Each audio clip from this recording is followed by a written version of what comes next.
Strictly Business, Variety's weekly podcast featuring conversations with industry leaders about the business of media and entertainment. I'm Cynthia Littleton, co-editor-in-chief of Variety. Today my guests are Matt Sandler and Angie Moore. The two are leading a big push within Amazon to tap into the heat of the creator economy. Sandler is Amazon's general manager of creator services. Moore is head of creator ad partnerships. The two are looking to bring creators with big ambitions to build businesses into the Amazon tent. Amazon has a lot to offer creators, obviously, but their creator services pitch is not for everyone. Sandler and Moore are both digital media veterans, and they explain exactly what they're looking for in talent partners and why. It's a fascinating glimpse into how a digital behemoth is trying to gain scale in the area with the most heat in media. Amazon wants to draft off of the success of creators on other social platforms, leveraging it all to build content and products and services. In success, creators are making eye-popping money, and brands are seeing products fly off the shelves. And all of that is why you're seeing big media and big brands pay more and more attention to the ins and outs of the attention economy.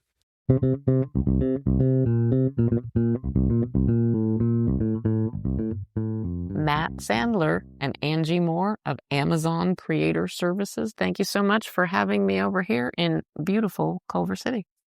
Thanks for coming by. Well, this picks up a conversation that we started at Cannes Lion about 6 weeks ago. I'll start with Matt. Why is Amazon investing in working with individual creators? What is the motivation for Amazon to scale in this area?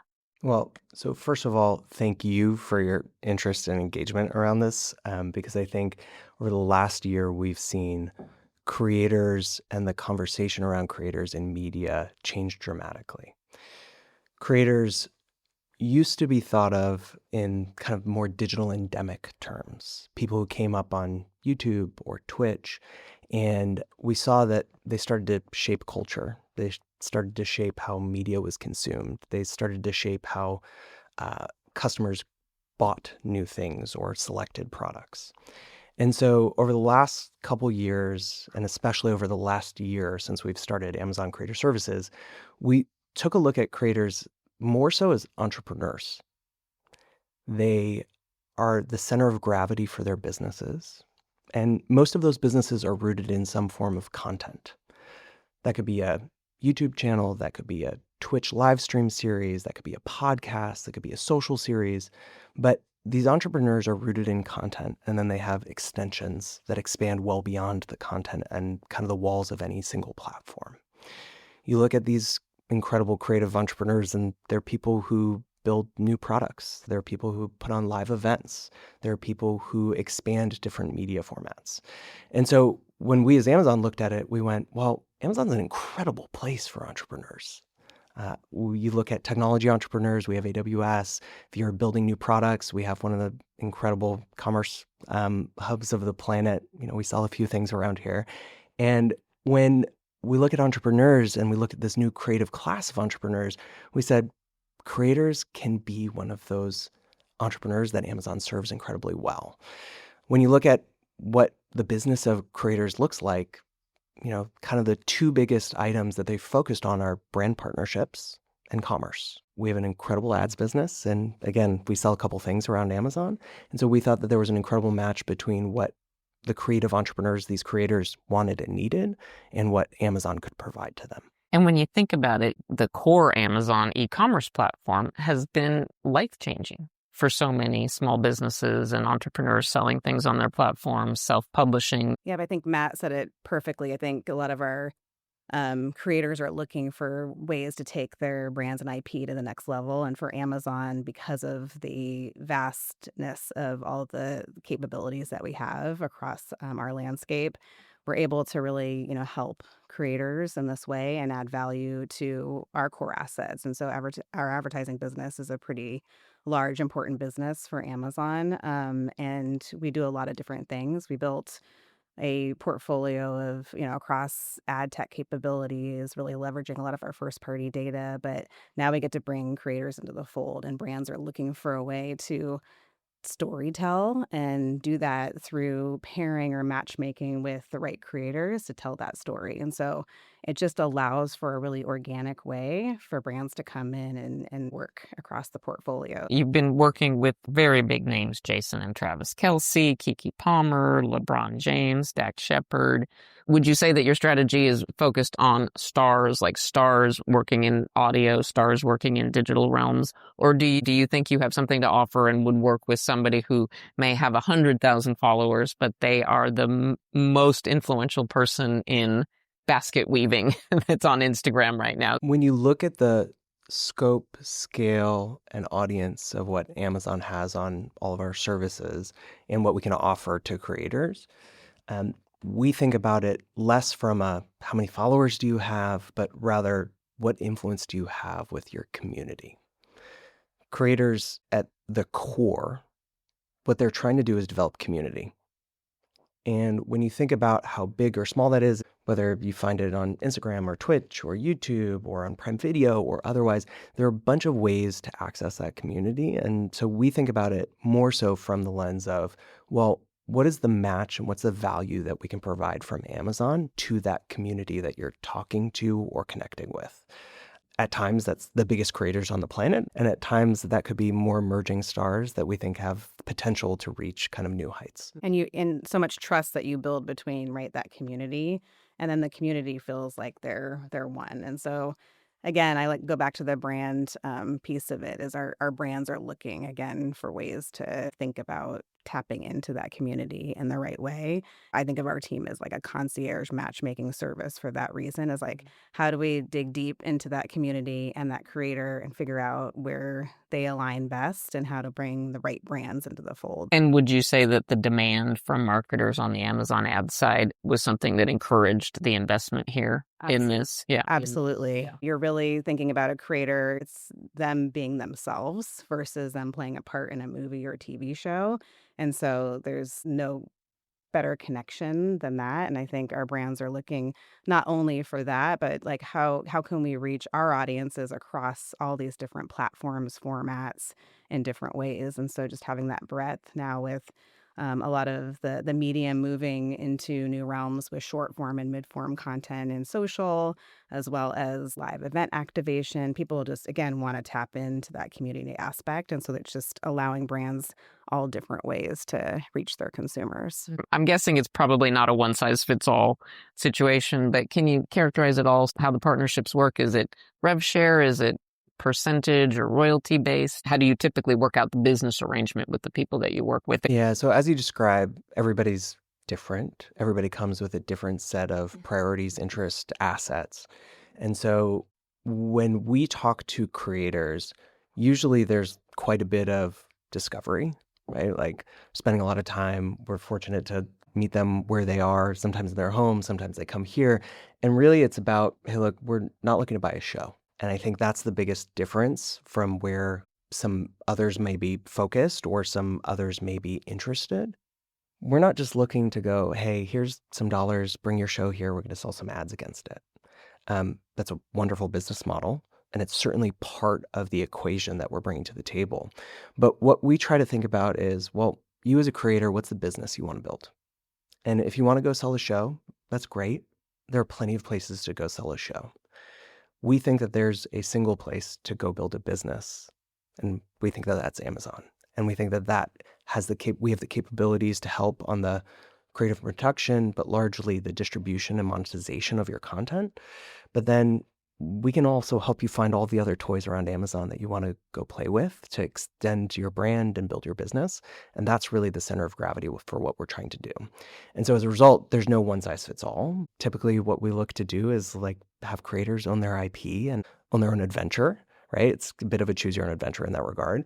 And we're providing some capital for the production and the resourcing in order to staff up, make the show as best as you want or need, and to support kind of the infrastructure for the business building that we're attempting to do together. You use a great example, which is we have the pleasure of working with Oprah Winfrey and her team over at Harpo, who are the greatest partners that you could ask for. And, you know, the relationship with Oprah is not just a show, right? You look at the Oprah podcast, which is effectively the Oprah Show 2.0, right? Rebuilt and rethought for the kind of modern media world. You can't quite put a coupon for a car under each seat, but I'm sure there's a way. The next part of the equation was, how do we bring Oprah's book club to life across all of the Amazon book services? Amazon Books, our e-commerce, Kindle, Audible, et cetera, et cetera. Then you look at Oprah's favorite things, the recommendations that she does around the holidays. How do you bring that to life both through the show, but also through bringing products to life on Amazon.com? How do you bring to life the back catalog from 1986 to the 2010s of the Oprah Show? How do you think about all of that as a connected universe, the Oprahverse? And how does that come to life through Amazon? And so I think for us, we look at that, and that looks very different than our relationship with LeBron James. That looks very different than our relationship with Dak Shepard and others. And so for us, we're really energized about making sure that we meet creators where they are. So if somebody who's, doesn't have quite as much business going on as Oprah, if somebody comes in and you're interested in them and they say, I really just want to be on YouTube and Instagram and TikTok, you don't have a point of view about trying to, move them to Amazon platforms. I mean, you stay agnostic in that sense, or is there a incentive for people to work on Amazon, on Twitch, on the existing ecosystem? I think that's our interest and that's our excitement. I think from day one, we attempt to bring new distribution to every creator. So, most of the relationships that we have aren't just distributed on YouTube or Instagram. It includes Prime Video, Fire TV, all of the Echo devices and beyond. And then when we think about it, we're really looking to be in business with people who want to build businesses, not just shows. And so if someone comes and goes, hey, I really just want to make this one show and please don't call me, that's probably just not for us. And that's okay. That's for other companies that are in the podcast space or buying TV shows or otherwise. But for us, we think that the best match for us and the best match for them is finding all of the toys at Amazon to play with that help them build their business and build their content at the center.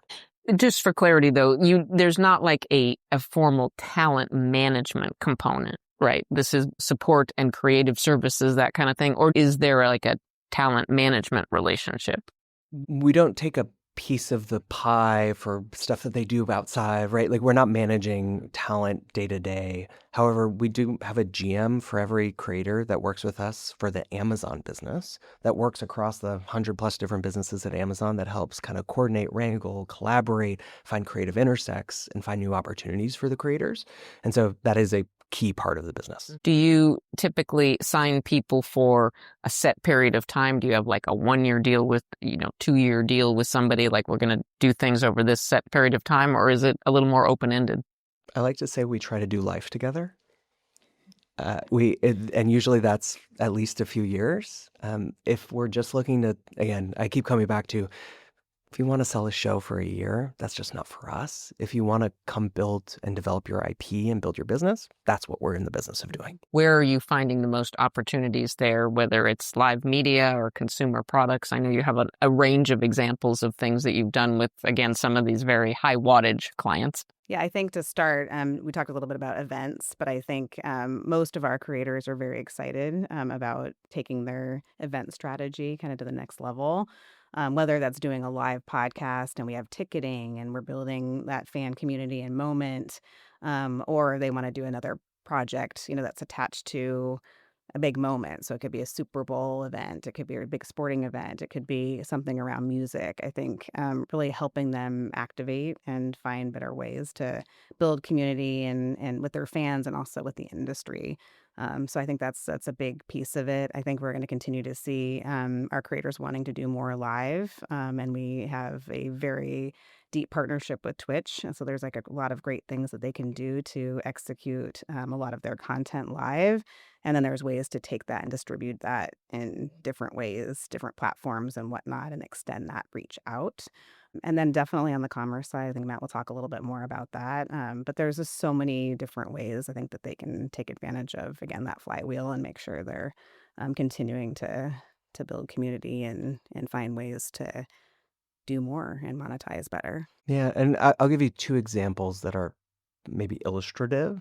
First would be Keke Palmer, right? Our relationship with her started around her podcast, Baby This is Keke Palmer, which if you haven't listened to the Oprah episode, I would highly recommend, or the Whoopi episode that just dropped. Keke graced our cover in March around the South by Southwest Festival when she had her I Love Boosters. She is such a 21st century talent. She graces everything that she does. I could not be a bigger fan of a human than I am of Keke Palmer. But Keke, our relationship started around a podcast. Recently, she had announced that she was going to go live twice a month on Twitch with a new variety show. Her own interest, her own idea. She's an entrepreneur. She made it happen. We've done live activations with her in partnership with Airbnb and others. And she's really been kind of the individual at the center going, no, I want to move into here. I want to move there. And most recently, we just did a new Audible original with Keke at the center as well. And so that really great example of crossing into both live events and other media formats. Then you can zoom to the other side. I would point to the New Heights brand and the Kelsey guys. One of the key priorities for all of us was we thought that there was a really big opportunity in commerce, not just in licensed products and merchandise, but also product recommendations and collabs with other brands.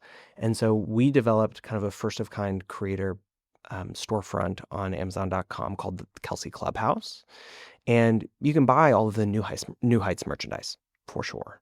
You can also buy a new collab that we just did with Olakai and New Heights, a new sandal that dropped that sold, and I'm not sure I can reveal the specific dollar amounts, but I can tell you a staggering amount of money for a limited edition drop around a new sandal. We also debuted their book on the Kelsey Clubhouse. We also have game day licensed merch, apparel. If you want to have a game day like in a box, you can buy it through Kelsey Clubhouse, et cetera, et cetera. And the idea is those individuals led the charge. Travis and Jason kind of looked at it and went, we want a place that isn't just a storefront, but that brings our community in closer to the brand. How do you talent scout? How do you typically establish relationships? It's the question of the moment. I would say if you were talking to us a year ago, the answer would be we wrote a list of people that we thought on a whiteboard, like the one sitting right in front of us, that we said, hey, if this is the ambition of what we want to go build, who are the humans in the world who have moved that way? And what I'll say is the first name that we put up on that board was Oprah. And in a magical kind of like almost spiritual version of events, a week later, our friends over at CAA called us about Oprah, and it's kind of been blossoming ever since then.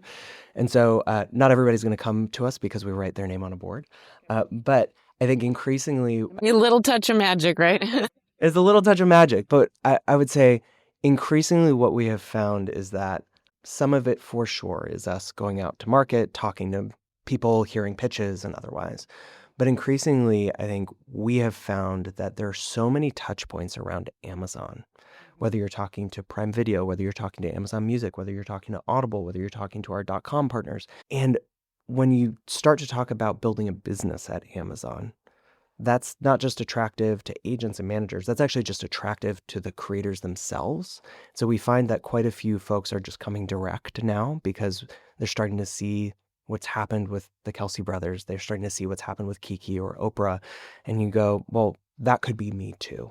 And so that's really where we're getting the kind of best folks coming through because they're really seeking us out opposed to us trying to dial for connections and opportunities. Yep. And our advertisers are asking for more of this. So that helps. We have a really solid voice of customer that we can start to now, as we built this business, we have really deep relationships at the CMO level.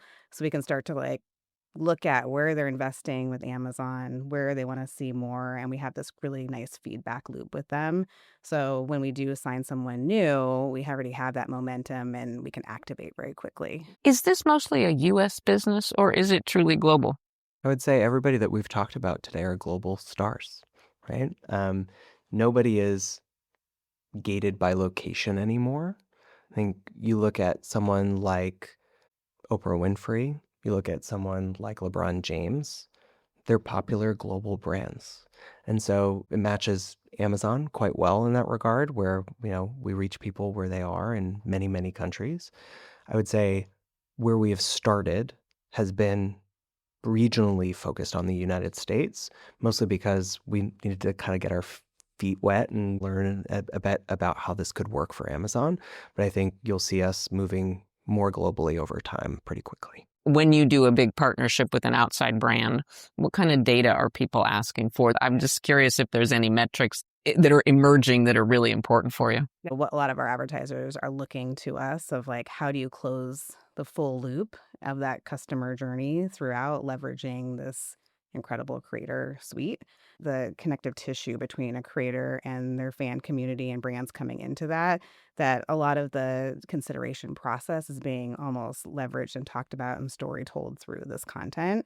And so that's one of the themes that they want to know more about. And we're really working with brands and creators and tech to really try to solve. So I think over the next so many months, we're going to be really focused on telling that story and learning more and helping really shape where this industry goes from a measurement and impact perspective. Is there a sector that you see emerging, whether it's cooking or lifestyle? Is there an area that you're interested to find more people that are active in, whether outside of entertainment or not? I'll take that one. So I would say there are two places we're really excited that we probably haven't spent enough time in yet. Obviously, we have an incredible set of creators that we're working with in sports, to Angie's point. We are working across a bunch of other verticals. I would say two of them that we're energized about are young adult. If you look at some of our partners over in the Prime Video world, what they've done with Off Campus and some Summer I've Turned Pretty, we think that there's a pretty big opportunity in the young adult category for Amazon across both content, community, and commerce. And then I would say the second, related but a bit different, is when you look at creators that are building their communities on Twitch, there's a really incredible connectivity that we can move into the Amazon world for them to help them build their businesses that move from live to really kind of what's next. I've kind of started thinking about this quite a bit as, when you are on Twitch, live can really be just the start, not the end. And so we're really excited about finding these live streamers and individuals that are making their kind of livelihood and community on Twitch and bringing them across the Amazon world. Undoubtedly a ton of potential there. Well, I thank you so much for letting me run down some questions. So my last question for both of you, we'll start with Matt. Tell me, what in your background do you feel has most prepared you for the challenges that you have in your job today? Most of my team and friends know, but early days, I wanted to be Lenny Pickett, who is the saxophonist on the Saturday Night Live band. That it was my life stream. Since I was 10 years old, I was playing the saxophone. That is what I thought I was going to do for my life. Life has a way of changing and evolving over time. But please tell me you still have a saxophone. I have many saxophones. But I came up as a professional musician, right? And so I was a B+ saxophone player, ended up on the road with a bunch of crummy bands, had a blast doing it. But what that gave me was an understanding of the dedication, focus, and what you have to do, what it takes to create something. And so I think for me, the through line has been, I always just have a lot of empathy for what it takes to put something out in the world, even something small and crummy, and the order of magnitude more energy and attention and focus it takes to be someone like a LeBron James or an Oprah Winfrey. I love this question. I think at heart, I'm a builder. If you look at my career, it kind of started more in traditional ad tech, early stage programmatic, early stage mobile, early stage social. I was in podcasting before it really had any ad serving capabilities, any just operational infrastructure. And so I tend to like things that are emerging and new and that don't have a blueprint and help organize it so that I can help drive revenue and success and growth. And so from my perspective, what's so fun is that this industry keeps evolving minute by minute, and it's fun. We get to work with great brands, great creators, and really think about helping them all take their business to the next level. You both have ear-to-ear smiles. You are in the right sandbox. It's great. Lots more soon. Likewise, this was fun. Thanks for listening. Please leave us a review at the podcast platform of your choice. We love to hear from listeners. Please go to Variety.com to sign up for our free Strictly Business newsletter, and don't forget to tune in next week for more episodes of Strictly Business.